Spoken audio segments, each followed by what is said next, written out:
Bago pa man bumalik ng Pilipinas, sinabi ni Alice Go sa eksklusibong video ng News 5 na handa siyang magpa-DNA test para patunayan ang tunay na ugnayan nila ng sinasabing kapatid niyang si Sheila Go. Live mula sa Jakarta, Indonesia, nasa frontline ng balitang yan si Rainiel Pawid. Rainiel, ano ba itong sinabi ni Go?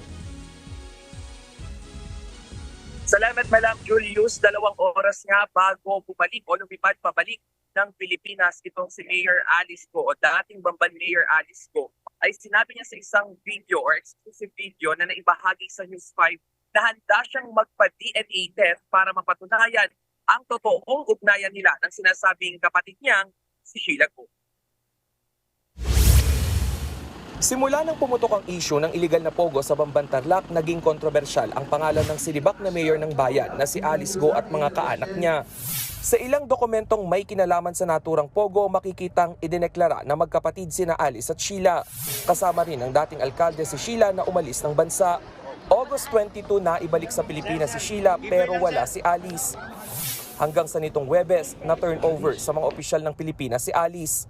Pero sa eksklusibong video na nakuha ng News 5, inamin ni Alice na hindi niya tunay na kapatid si Sheila. Sheila, ano ipo-prove? Na hindi talaga naman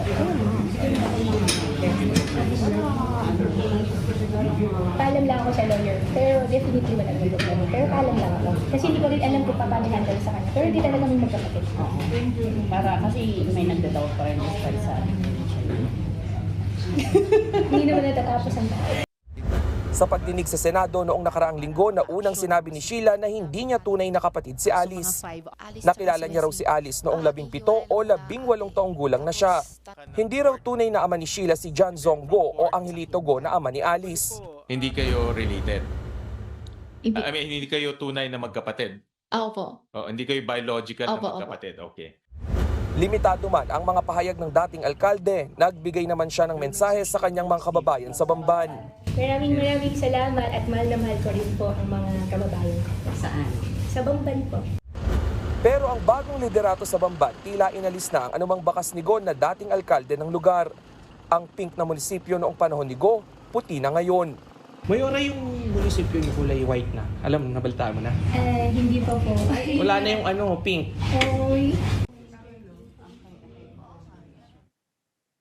Julius, katatapos nga lang na pagpaunlakan tayo nung Interpol Indonesia at kanilang sinabi na mismo sila ay nakausap din nila si Alice Go at patuloy nga na sinasabi o pinatutunayan sa kanila ni Alice na wala raw siyang kasalanan at inosente siya sa mga nangyari. At nasabi rin ng Interpol na yung pagsasama nila Alice, Wesley, Sheila at Cassandra Leong dito ay protektado sila ng mga tao na 6 yon, no, Julius, 5 doon ay Indonesian at 5 ay Chinese at 1 Indonesian. At sinabi nga ng Interpol na lahat ng kilos dito ng mga Go ay legal dahil dumaan sila sa legal na proseso mula Singapore papunta sa Indonesia. Julius.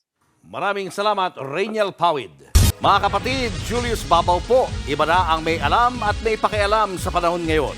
Para sa frontline ng mga balita, mag-follow at mag-subscribe sa social media pages ng News 5.